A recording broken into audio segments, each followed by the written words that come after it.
మీరు చేసే ప్రార్థనలు దేవుడికి అంగీకారంగా ఉన్నాయా? చాలామంది ఆదివారాలు రాగానే చాలామంది ప్రార్థిస్తూ ఉంటారు, ఏడుస్తూ దుఃఖంతో. కానీ వాస్తవానికి ఇవి ఆరాధన కాదు, ప్రార్థనలు అంగీకరించబడవు.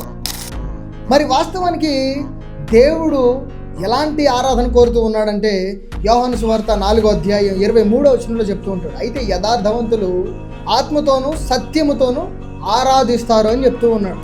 చాలామంది చర్చెస్లో నిలబడి ఏడుస్తూ ఉంటారు. మరి వాక్య ప్రకారం ఏముందంటే వీధులలో నిలబడి ప్రార్థించే వారు ఎలా ఉన్నారు? వేషధరం కలిగి ఉన్నారు. మరి నువ్వు అలాగే ప్రార్థిస్తూ ఉన్నావా? అయితే జాగ్రత్త, ఆ వేషధరం కలిగి ఉండకు అని దేవుడు చెప్తూ ఉన్నాడు. మరి యథార్థంగా ప్రార్థించే వాళ్ళు, ఆరాధించే వాళ్ళు ఎలా ఉంటారంటే ఆరాధన సమయంలో దేవుడి నామని స్తుతించాలి, ఘనపరచాలి. మరి మీ కష్టాలు, బాధలు, ఇబ్బందులు ఎలా ప్రార్థించాలంటే రహస్యమందు చూచి నీ తండ్రికి రహస్యంగా మొరపెట్టాలి. అంటే నీ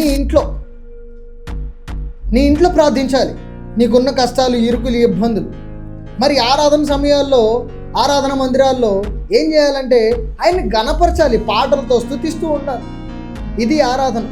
చాలామంది ప్రార్థనలు ఎలా ఉంటాయంటే 90% ఉద్యోగం కోసం, వ్యాపారాల కోసం, పెళ్ళిళ్ళ కోసం ఇలాగా ఉంటాయి అన్నమాట.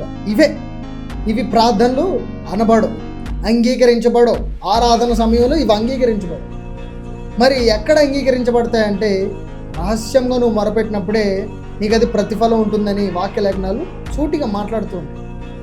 ఎవరికైతే ప్రార్థన అవసరతలు ఉంటాయో వారు ఖచ్చితంగా కామెంట్ బాక్సెస్లో వారి ప్రార్థన అవసరతలు తెలపండి. వారి కోసం నేను ప్రత్యేకించి ప్రార్థిస్తాను. అందరికీ ప్రైజ్ ది లార్డ్.